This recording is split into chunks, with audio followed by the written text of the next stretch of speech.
Saudações cristãs a todos aqueles que visitam este canal. Me chamo Marcos Lopes, você está no canal Resistência Apologética. Bem, queridos e queridas, iremos tratar neste vídeo um assunto interessante: porque as testemunhas de Jeová exaltam Jacó Arminius e os colegiantes. Bem, senhores e senhoras, antes de mais nada, vamos ler a palavra de Deus, inerrante e infalível.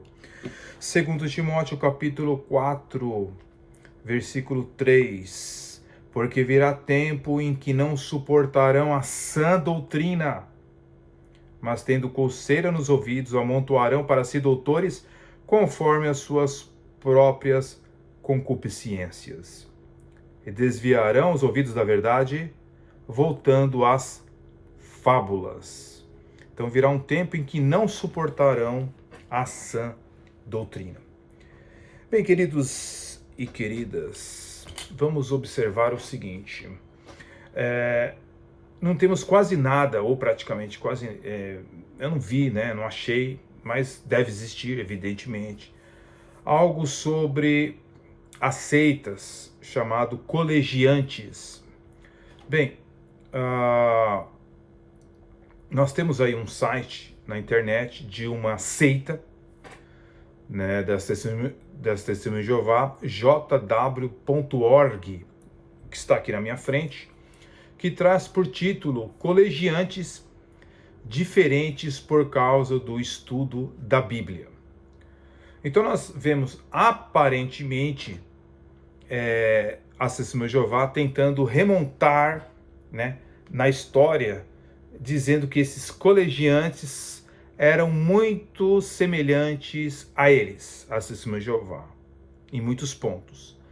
E eu tenho aqui diante de mim, um resumo do que eles estão tratando. Bem, isto bate, o que eles estão dizendo, não está fora da história.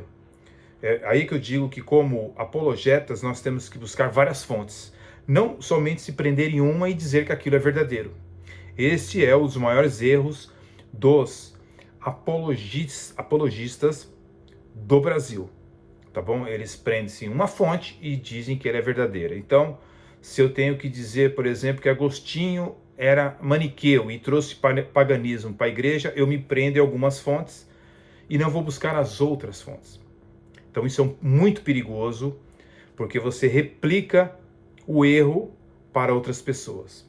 Concernente a esta seita chamada os colegiantes, o que eles estão dizendo no site deles bate com este livro, tá? Esse livro Prophecy and Reason, ou seja, Profecias e Razão, certo? Aqui mostra os colegiantes holandeses no início da era do Iluminismo. É um livro que foi publicado em 1991 nos Estados Unidos, não há em português, de um autor já falecido em 2018, Andrew Fix, ok? Do qual as Testemunhas de Jeová citam neste artigo, ok? Eu tenho também aqui outro livro, Cornet and Colegians, ou seja, Cornet e os Colegiantes, de Rufus Jones, historiador e filósofo, ok? Bem, vamos então analisar o que as Testemunhas de Jeová, através do seu corpo governante, estão dizendo aqui sobre esta seita holandesa, ok? Você já ouviu falar dos colegiantes? Este diminuto grupo religioso holandês do século XVII era diferente das igrejas tradicionais da época. E quando ele diz diferentes das igrejas da época, eram as igrejas reformadas, tá bom? Em que sentido eram diferentes? E que podemos aprender com este grupo? Para descobrir, temos que voltar ao tempo. Ou seja, que eles eram diferentes? Bem, eles citam então Jacó Arminius, Jacob Arminius, que é Jacó Arminius, o pai do arminianismo. Em 1587, Jacó Arminius chegou à cidade de Amsterdã. Ele não teve problemas para encontrar emprego, pois o seu currículo era impressionante. Aos 21 anos de idade, diz aqui que ele tinha se formado, aos 21 anos de idade, tinha se formado na Universidade de Leiden, na Holanda. Após isso, passou 6 anos na Suíça, estudando teologia sob a orientação de Teodoro de Beza, sucessor do reformador protestante João Calvino. Não é de admirar que os protestantes de Amsterdã ficassem contentes em nomear Armínios, de 27 anos de idade, como um de seus pastores. Por que o pessoal da Holanda ficou feliz? Porque já que Jacó Arminius tinha tido como professor Teodoro de Beza, esperava-se então que ele fosse um dos grandes professores que eles iriam ter na Holanda, ok? Poucos anos mais tarde, porém, muitos dos membros de igrejas arrependeram-se da sua escolha. O porquê? Bem, houve um problema entre Jacó Arminius e alguns professores da Universidade, né, da Holanda. Dentre eles, Francisco Gomarus, ok? Que identificou logo no início, né, não só depois, mas logo no início, que Jacó Arminius tinha alguns problemas doutrinários, mas as pessoas acabaram admitindo ele como professor. Bem, então segue aqui o texto das Testemunhas de Jeová dizendo o seguinte: logo depois que Arminius subiu ao púlpito, surgiu entre os protestantes de Amsterdã um desentendimento a respeito da doutrina da predestinação. Tem que ser, né, pessoal? A doutrina da predestinação, tão odiada pelas seitas, ok?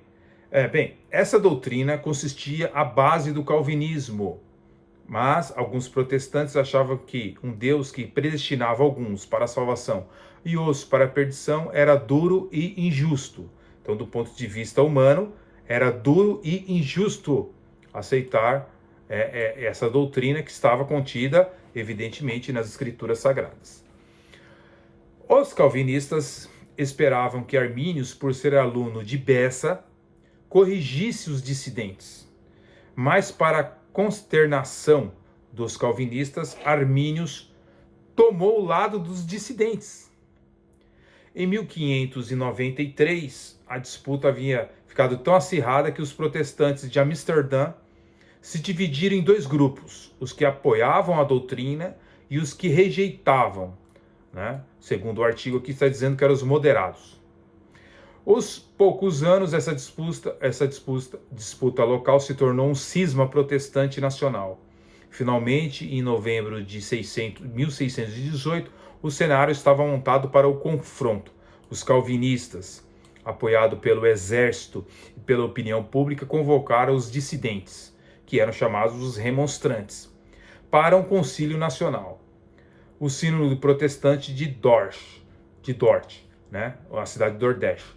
Ao término da reunião, todos os ministros remonstrantes tiveram que fazer uma escolha: assinar uma declaração comprometendo-se a nunca mais pregar ou deixar o país. A maioria escolheu o exílio, não quiseram abandonar as suas doutrinas sinergísticas. Calvinistas rigorosos assumiram os púlpitos deixados pelos ministros remonstrantes. Olha o texto. O texto deles é assim: calvinistas rigorosos, né? Ou seja, pastores monergistas sérios assumiram os púlpitos, mas o texto diz calvinistas rigorosos. O calvinismo havia triunfado, ou era o que o sínodo esperava. Então sempre é colocado a questão política da coisa, né? Olha, o exército e a política estavam a favor deles, se esquecem completamente que estavam ali variados teólogos, exegetas, conhecedores de línguas originais, que estudaram as posições dos remonstrantes, os atuais arminianos, né, embora que difere bastante os remonstrantes Armínio dos atuais arminianos, mas veja bem, sempre é colocada a questão política, mas a verdade, ele se esquece que foi uma questão bíblica, uma questão que era a Bíblia que estava sendo ali, sendo interpretada corretamente ou erroneamente. Depois de todos esses meses estudando a Bíblia, esses exegetas concluíram, através de um estudo bem primoroso, de que realmente a Bíblia tinha, né, aquelas chamadas doutrinas da graça. Mas como em outros lugares, diz o texto da Testemunha de Jeová, a congregação remonstrante na aldeia de Harmond, perto de Leiden, perdeu o seu pastor. Diferentemente do que aconteceu em outros lugares, porém a congregação não aceitou a substituição aprovada pelo sínodo, certo? Essa congregação falou, a gente não quer nenhum pastor aqui monergista, deixa a gente sem pastor aqui, ok? Além disso, quando o ministro remonstrante, em 1620, arriscou a vida para voltar a Harmond, a fim de cuidar da congregação, alguns membros da congregação também o rejeitaram. Ou seja, aquele pastor arminiano que voltou para aquela aldeia, mesmo que arriscando a vida, conforme diz aqui, porque era lei, não podia mais pregar arminianismo, tá? Aqui naquele tempo era chamado de remonstrante, tá? Então ele voltou. Quando ele chegou na congregação lá, as pessoas nem o aceitaram também.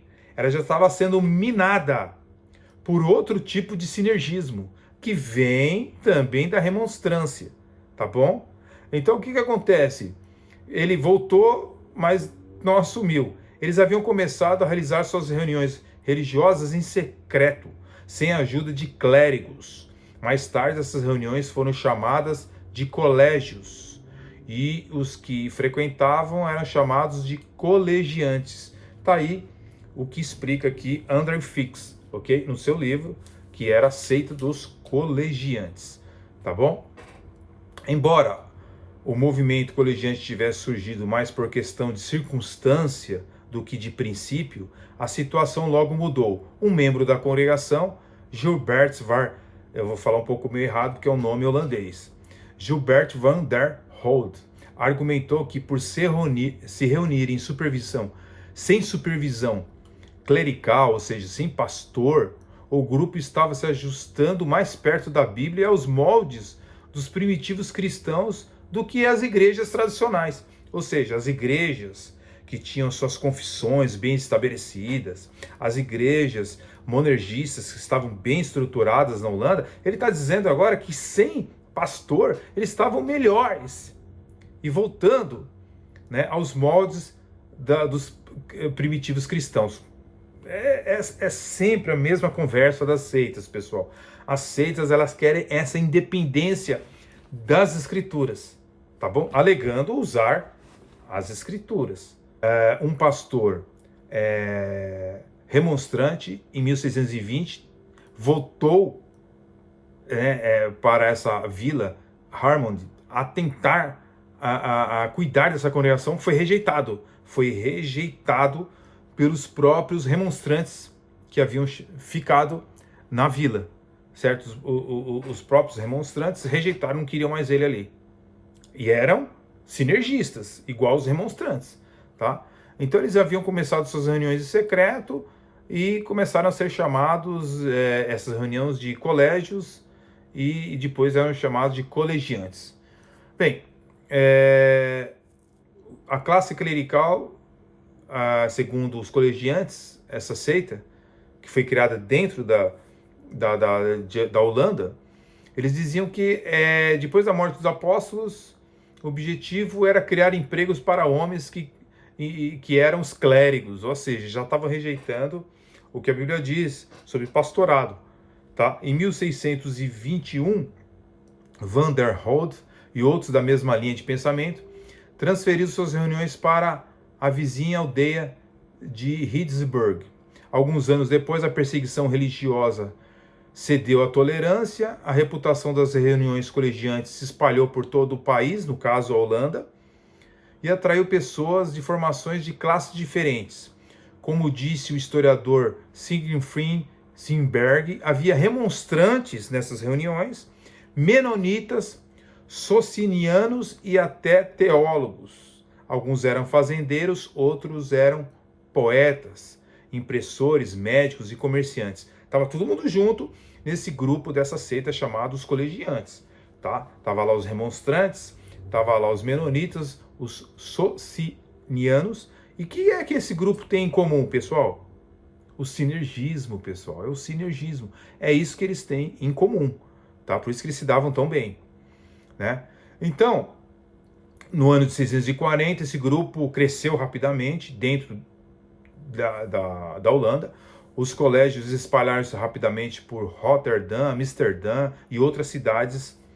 E o professor de história, que é este aqui, André Fix, que o artigo que eu estou lendo para vocês, que é da Testemunha de Jeová, vou deixar o link aqui embaixo do vídeo. Eles estão usando este livro, tá bom? Observa que entre os anos de 1650 e 1700, o colegiantismo, que é essa seita, chegou a ser uma das forças religiosas mais influentes e importantes da Holanda no século 17. Bem, eles tinham as crenças colegiantes, né? Então todos eles reconheciam, evidentemente, o estudo pessoal da Bíblia, né, pessoal? A Bíblia tem que estar no meio das seitas, de uma forma ou de outra, né? Cada colegiante escreveu, deve investigar a si mesmo e conhecer a Deus. Olha só, você começa a fazer as suas interpretações. Foi isso que fizeram. De acordo com o historiador eclesiástico do século XIX, Jacobs Van Zyl, havia mais conhecimento bíblico entre os colegiantes do que entre os grupos religiosos daquela época. Isso é o que eles estão dizendo, né, pessoal? Veja você, um movimento sem líder, né? Eles não têm pastores, então, e eles têm mais conhecimentos do que aqueles que têm pastores. Complicado isso, né? Bem, eles acreditavam em algumas coisas, né? Eles descrevem as suas crenças, dizendo que eles estavam voltando à igreja primitiva, tá? Porque eles não tinham todo esse complexo das religiões.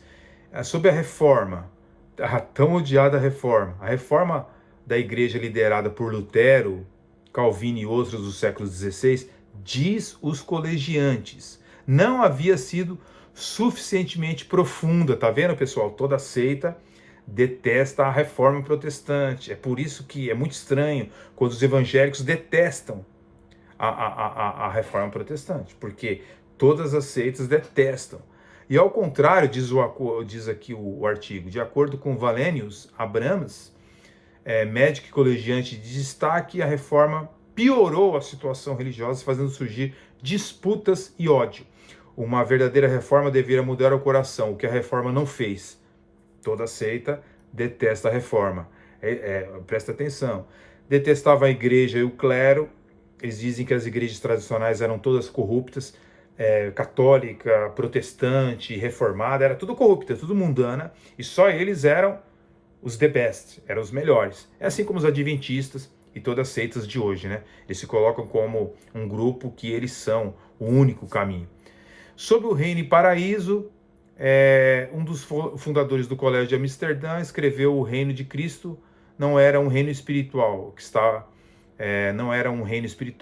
no coração das pessoas.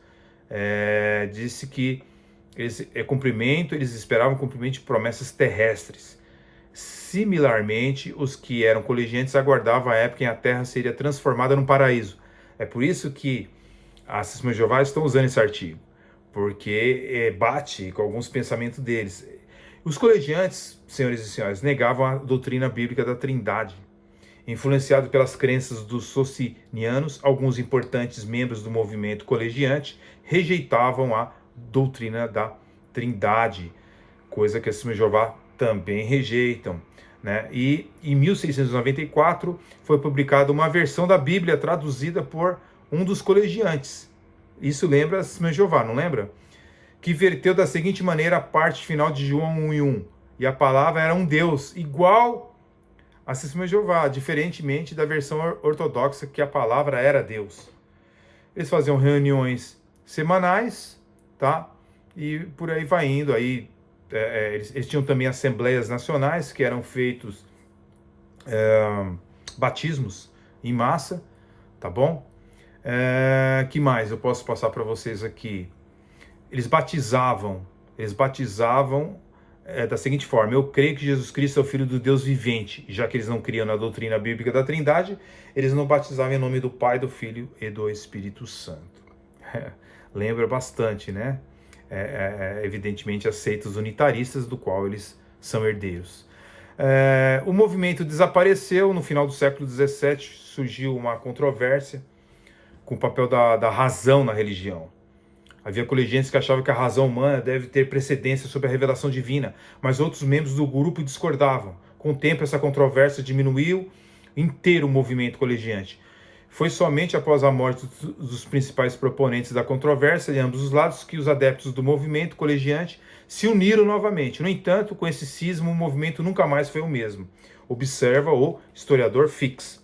Tá bom? Então, houve também uma crescente tolerância nas igrejas protestantes no século XVIII e veio também a aurora do iluminismo, da razão, né? E a maioria dos adeptos colegiantes praticamente se uniu aos grupos anabatistas que foram absorvidos pelos menonitas e outros grupos religiosos. Então, eles também eram continuistas, como a maioria das seitas, né, pessoal? Acreditam em sonhos, visões, revelações e tal, e aquele negócio todo. Os colegiantes citavam Daniel 12:4 e a ênfase que dava à necessidade de um estudo da Bíblia estava de acordo com o conselho do apóstolo Paulo, certificai-vos de todas as coisas. Inclusive é o título de um livro da Testemunha de Jeová, né? 1 Tessalonicenses 5:21, o estudo pessoal da Bíblia ensinou, olha só, observe, o estudo pessoal da Bíblia ensinou a Jacó Armínios e outros, e algumas doutrinas e práticas religiosas antigas não tinham nenhuma base bíblica.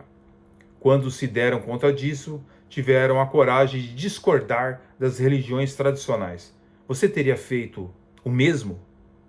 Então encerra assim o artigo da Testemunha de Jeová, exaltando esta seita dos colegiantes, porque bate com muitos dos seus ensinos, e encerrando com Jacó Armínios, dizendo que Jacó Armínios e outros, né, que algumas doutrinas e práticas religiosas antigas não tinham nenhuma base bíblica.